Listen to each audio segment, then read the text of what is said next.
కాంగ్రెస్ అధికారంలోకి వచ్చాకే ప్రజా సమస్యలు పరిష్కారం అవుతున్నాయన్నారు మంత్రి వివేక్ వెంకటస్వామి. సిద్దిపేటలో కళ్యాణ లక్ష్మి, షాదీ ముబారక్ చెక్కులు పంపిణీ చేశారు మంత్రి. పేదలను ఆదుకోవాలనే సంక్షేమ పథకాలు అమలు చేస్తున్నామన్నారు. కాంగ్రెస్ సర్కారు వచ్చాకే రేషన్ కార్డులు ఇచ్చామన్నారు. కూలే కాళేశ్వరం కట్టి బీఆర్ఎస్ రాష్ట్రాన్ని అప్పులపాలు చేస్తుందని విమర్శించారు మంత్రి వివేక్. రాష్ట్ర ప్రభుత్వము కాంగ్రెస్ పార్టీ సత్తాలో వచ్చిన తర్వాత ప్రజాపాలన చేయాలి, ప్రజల దగ్గరికి వెళ్ళి ప్రజల సమస్యలు కనుక్కొని సమస్యలు పరిష్కరించాలని చెప్పి ఆ ఆలోచనతోని రేవంత్ రెడ్డి గారు పనిచేస్తున్నారు.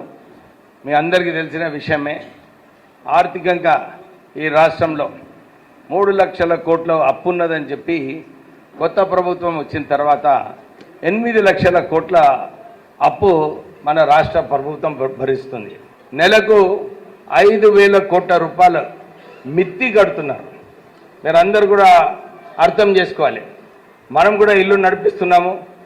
20,000 రూపాయలు మన జీతం ఉంటే దాంట్లో 40% కూడా ఖాళీ మిత్తులు కట్టడానికనే పోతున్నాయి రాష్ట్ర ప్రభుత్వంలో.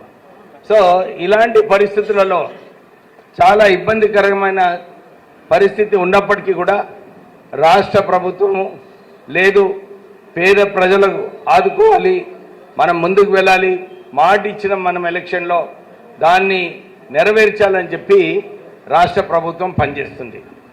ఇప్పుడే మా సోదరుడు అంటున్నాడు, సార్ ఇందిరమ్మ ఇల్లు కార్యక్రమం మంచిగా నడుస్తుంది, 10 సంవత్సరాలు మనం అందరం కూడా డబుల్ బెడ్రూమ్ ఇల్లు ఆశించినాము కానీ రాలేదు.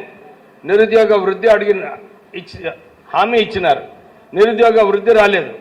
అవన్నీ కూడా మనము క్యాల్కులేట్ చేసుకుంటే నిజంగా రాష్ట్ర ప్రభుత్వం పైన ఏదైతే మాట ఇచ్చిన ప్రకారంగా ఇందిరమ్మ ఇల్లులు నిజంగానే నేను అన్ని చోట్ల వెళ్ళినప్పుడు అక్కడ ఇందిరమ్మ ఇల్లులు ఏదైతే మన ప్రజలు కట్టుకుంటున్నారో చాలా బాగా కట్టుకుంటున్నారు. అందరూ వారి ఏదైతే అలాట్మెంటు 400 స్క్వేర్ ఫీట్ అయినా కానీ 500 అయినా కానీ 600 అయినా కానీ అన్నీ కూడా సరిగా కట్టుకుంటున్నారు.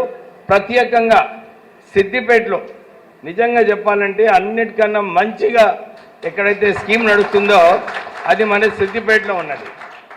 అందరికీ కూడా సరిగా కట్టుకున్నప్పుడు, ఎందుకంటే నేను చాలాసార్లు కూడా చెప్పడం జరిగింది, ఈ ఇందిరమ్మ ఇల్లులు కట్టుకునేటప్పుడు మీరు రాష్ట్ర ప్రభుత్వము ఏదైతే స్కీమ్ ఇచ్చిందో, డిజైన్ ఇచ్చిందో దాని ప్రకారంగానే కట్టుకుంటే మనకు బిల్లు సరిగా వస్తాయని చెప్పి చాలాసార్లు చెప్పడం జరిగింది.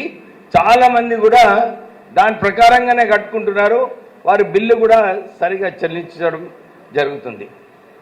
కొందరు ఇంతకుముందు ఇందిరమ్మ ఇల్లు వచ్చిన వాళ్ళు, కొంచెం బేస్మెంట్ కట్టుకున్న వారు, వీళ్ళందరికీ కూడా స్కీమ్లో లేకుండే, కానీ మొన్న క్యాబినెట్లో చర్చించినప్పుడు లేదు, వీళ్ళు కూడా బీద ప్రజలే, వీళ్ళని కూడా ఆదుకునే అవసరం ఉన్నది అని చెప్పి రాష్ట్ర ప్రభుత్వము వీళ్ళకు కూడా